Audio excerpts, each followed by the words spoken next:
This is the Metal Queens podcast. I'm Steve Richards, and welcome to another episode where we celebrate the women who rule the loudest stages. And today, a front woman who knows how to bring the thunder, the swagger, and the chaos of Sunset Strip rock back to life. She's the powerhouse voice leading Paradise Kitty, the all-female, all Guns N' Roses tribute band that's taking the world by storm with their killer chops, explosive energy, and attitude to match. Please welcome to the Metal Queens podcast, the ferocious and fabulous Jenna Syde. Welcome. Hello, hello. Thank you. What an intro. Thank you. It's great to have you here. So let's start here. How did Paradise Kitty come together, and what inspired you to form an all-female GNR tribute? Well, so we had Rachel and I had a mutual friend that had the idea to start it and hit Rachel up first, my drummer.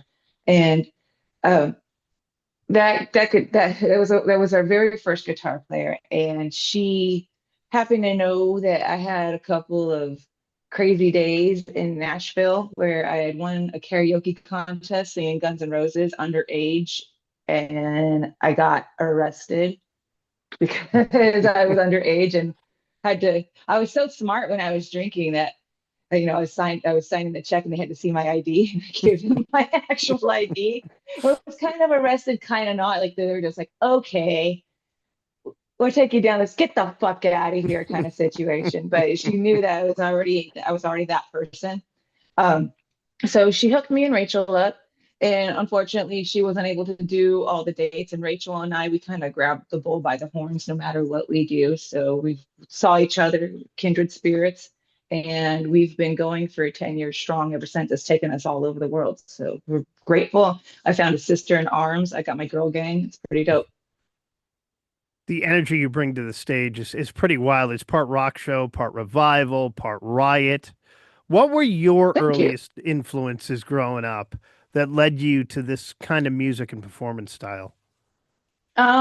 It's funny because it doesn't come off in my stage performance, but like we were asking earlier, like my stage name is Jenna Syde, and it's a tribute to Bowie. I just like theatrics and the fashion, just Yeah. being awesome. But I don't know. I'm a '90s kid. I grew up in the '90s. I grew up watching like Eddie Vedder swinging from the rafters, and I grew up with, I mean, I love 80s rock. I love Guns N' Roses. So when you're going to come down to it, like the one band that was kind of the quintessential band that transcended that time change from the 80s hair metal into grunge and punk rock eras of the 90s was Guns N' Roses. They were the band, yeah. Everybody loves, yeah, Yeah. everybody loves Guns N' Roses, no matter because they're dangerous. Dangerous. They're on fire. You didn't know if somebody's going to show up, it was going to be a fucking riot, if it's going to be the best night of your life. So I'd say, especially doing this band, they called the right girl in for the job because I run around up on stage. I do have a past of being quite a raucous person, although I have a very good work ethic. Don't get me wrong. I may be a raucous asshole off stage, but I'm a really good front person who always shows up on time, if not at least 3 hours early.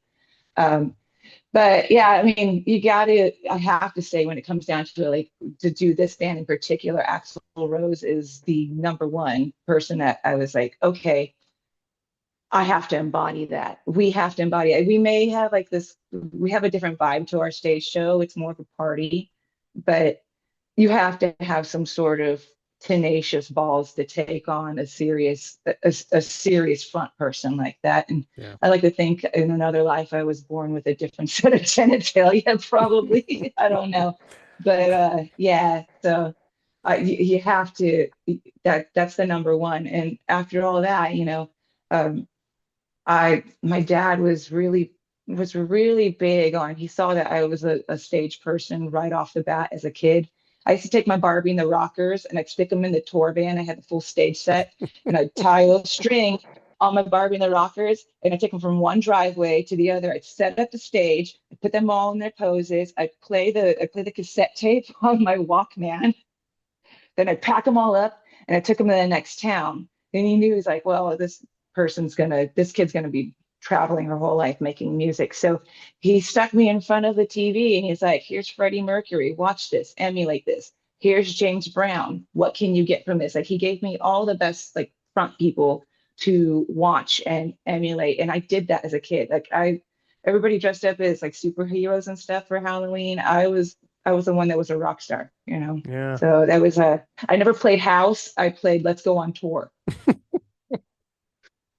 But which actually it kind was of instilled in you at a young age, clearly. yeah, I grew up with a family full of musicians. So like my dad, his whole side is we were talking earlier, come from Kentucky, and they were Yeah. singing three-part country harmonies, growing up, and they very much fostered my love for music and my love for performing.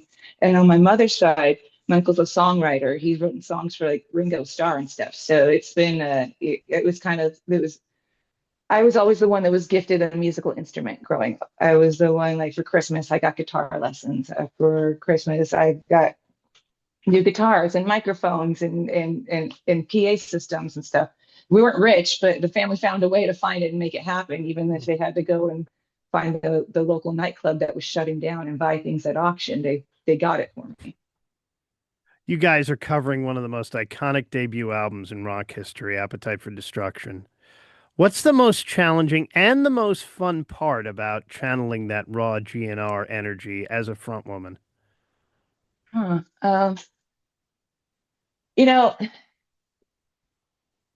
being in the moment. I don't know if, like, you've seen what I do up on stage. Hmm. I am very in the moment all the time. I am very aware of my crowd. I'm very aware of my band, and I can jump into that crowd's experience and bounce it right back off of them. I'll be like, "Hey, do you know where you are?" And the crowd was like, "You're in the jungle." I said, "Do you know the fuck you are?" Like, "Yeah, I'm in the jungle, baby." I'm like, "You're in Ohio. You're gonna die." And the entire crowd just gets that laugh. Yeah. It's being so in touch with your crowd and feeding off of them. And then when I'm running from one side of the stage to the other, I mean, I get off stage and I'm winded, but I don't feel it when I'm actually there performing. And it's that heightened reality that music and the vibrations and the crowd just brings you to. And that's the only way I could think of channeling, I think that's the strongest way that I embody that. So Yeah, you're yeah, very interactive. Yeah, I I noticed that try to be. watching your live performances with the crowd. It's great. Yeah. You Um, got to do your crowd work if you're a comedian like I. that's right. Yeah. It's almost part comedy too. Yeah, when you're Little interacting. Yeah. bit. Yeah, a little bit. I, you gotta make people laugh every now and then. Sometimes I feel like sometimes they look at us and they're like, "Oh, it's a female tribute band," but they don't know if they're going to trust that we're going to do the Right. songs justice. So I got to break up that tension a little bit too. And we're like, "Yeah, we all look hot, but we can fucking blow the shit out of the water." And look, on top of that, I'm entertaining you. Like it's a full show. So, Paradise Kitty has been described as five badass babes born and bred on appetite. How do you keep that attitude alive show after show while still making it your own? hmm, born and bred on, like, keeping. I don't know, like, it's when you're playing these songs night after night, Yeah. it's kind of hard not to really embody it, to make it. It's just it gets burnt into your bones, basically. Like, this is music that has changed people's lives. It's music that has gone with us through the decades and is still very relevant today. So to not embody that every night when I'm up on stage, it's kind of doing it an injustice. And while, like, when we're up on stage every night after night, for people who have listened to these songs front to back since they were 10 years old, like, we have to do it. It's not just put into us, but it's like you have to do it. So there's no trying to. You can have the shittiest night, shittiest day, and you get up on stage. It's just taking the bull again by the horns and running with it. Yeah. When those lights come on. Yeah, I'm always interested Mm. about chemistry in bands and the chemistry on stage too, between you and Rachel and the rest of the band. It really is electric. What is the secret sauce, if there is any, that makes this band click so well together? Well, I slap all their butts up on stage. It's a I'm not shitting you. I slapping of really do. butts, slapping of It's a asses that slap. does it. It's a slapping on, but well, that's part of me letting them know I'm behind them so they don't run into me when they're backing up. And number two, it also catches them off guard. Or sometimes I'll slip Terry, my bass player, a wet willy. Like she and I, what it's stupid. But it keeps me entertained every night. Like our guitar player will be our guitar player Hisako. She'll be in the middle of the solo for Rocket Queen, and Terry and I will be running around like we're three stooges, like they like chasing each other up on stage, doing circles around the drum riser. Like we sometimes we'll do I'll play Matador with her. People like, oh no, it's stupid, but you got to keep the fun alive, and the fact that I'm trying to get the girls because when you're on the road a lot, it gets a little grueling, and sometimes we got to share. We got to share a very small space together a lot. And women, our hormones fluctuate sometimes. So in order to keep it light, I go up on stage. We have our powwow before we're up there, and we try to make it just whatever we had that day. We're here together. We're now. This is Yeah. just us. Let's go fucking kick some ass.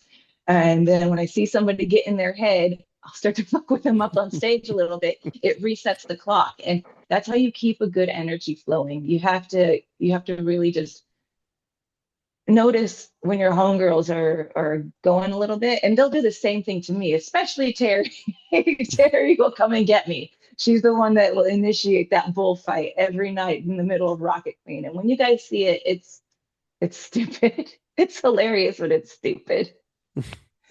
A lot of times people go, "What the hell are they doing?" And to us, we're like, you know, cracking up.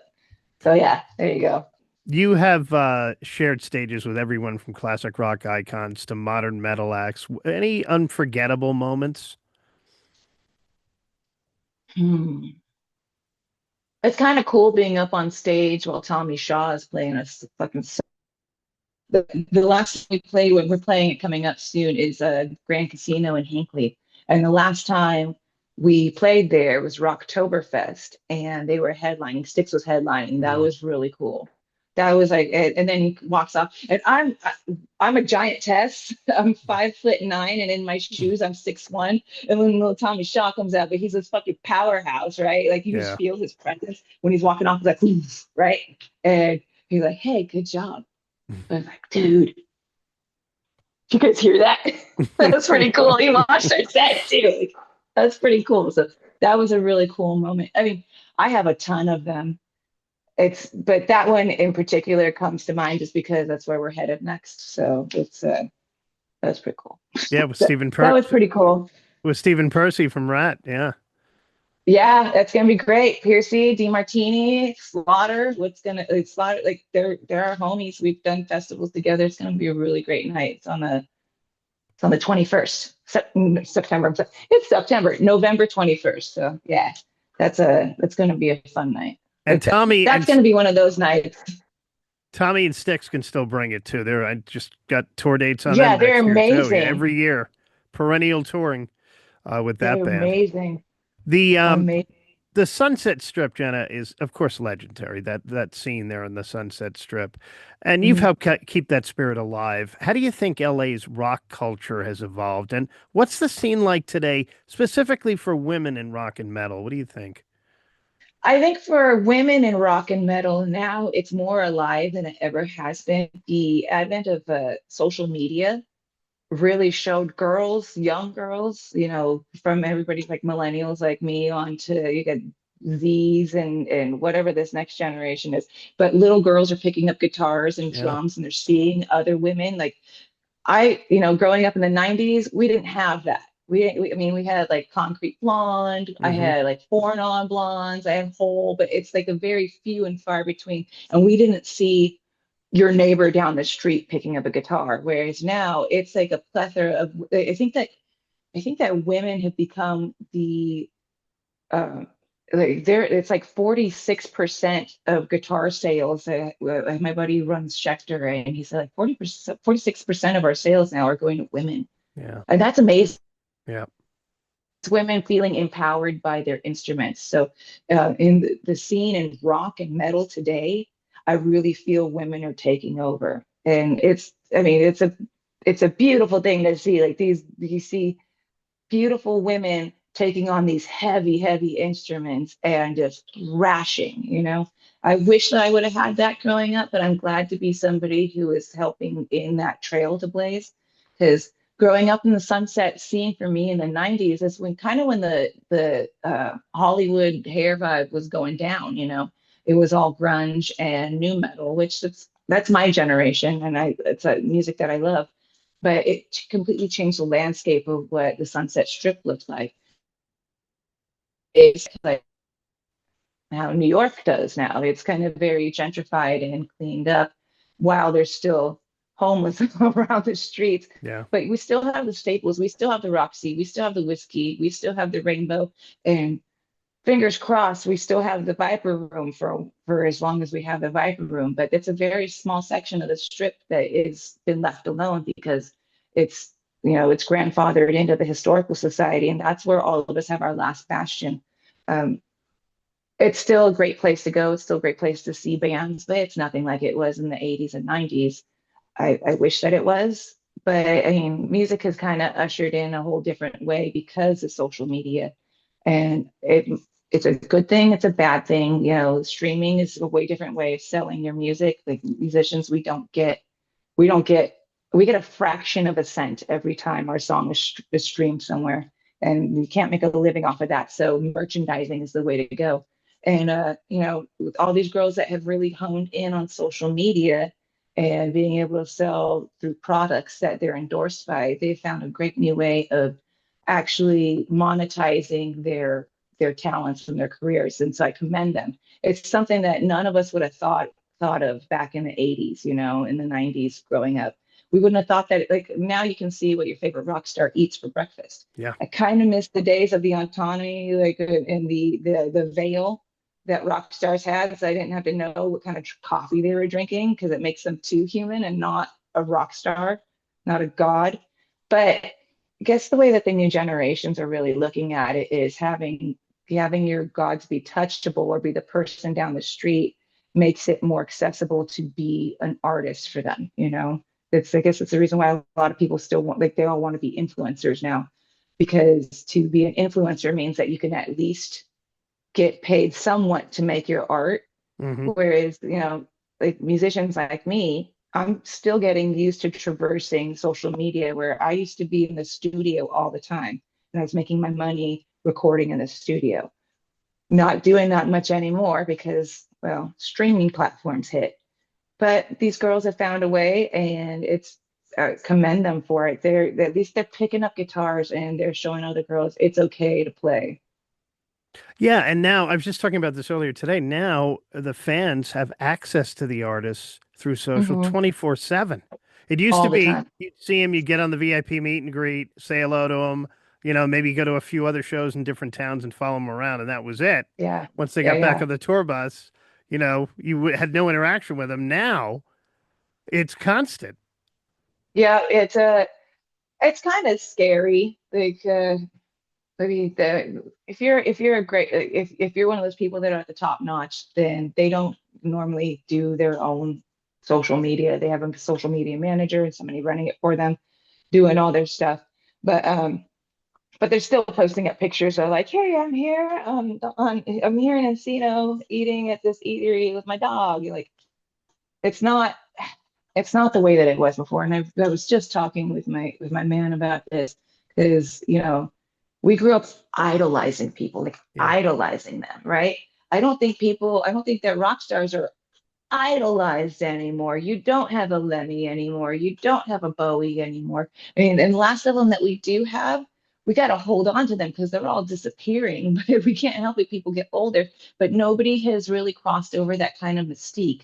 I think that one that's doing it pretty damn good right now, especially is Youngblood. Like Oh yeah. but he's got Sharon Osbourne on his side, and she knows how to keep a rock god. And this kid is slowly becoming what this generation is seeing what rock gods can actually be. least he's not posting what he's like doing in the bathroom, like No, you're right. he's not posting his everyday life. He's posting him being and hanging out with other rock gods. And that's I think that once artists get to that level, they really need to start being like, this is the different echelon that we are at. This is a different level that we're at. And that's what makes a rock god happen. And that's a great publicist. That's having a Yeah. great publicist. That's having the right people in your ear working with you, not against you. And so I think that having having artists like that starting to make their way back up, I've got a lot of hope in what rock and roll will be.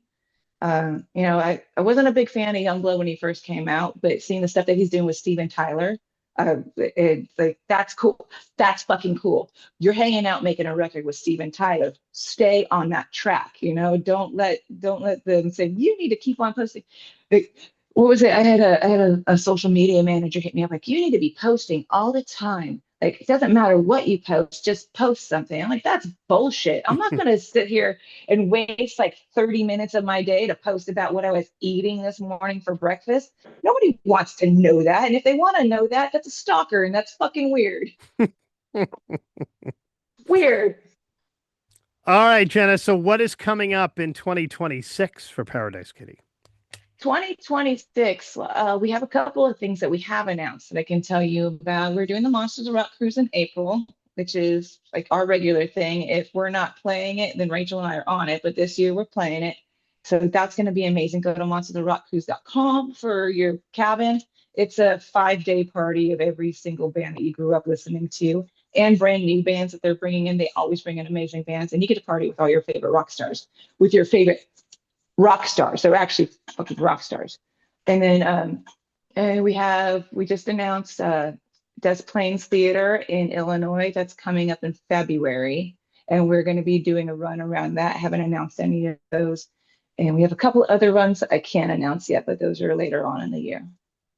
All right, cool. So a bunch of things coming up in 2026 and that Yeah. cruise too, Monsters of Rock cruise. Yeah. Jenna Syde from Paradise Kitty. By the way, follow them online and on socials too, to see updated tour dates for Yeah. next year as well. And if you haven't seen this band live, do yourself a favor and catch them when they roll through your city or Yeah. nearby. Yeah.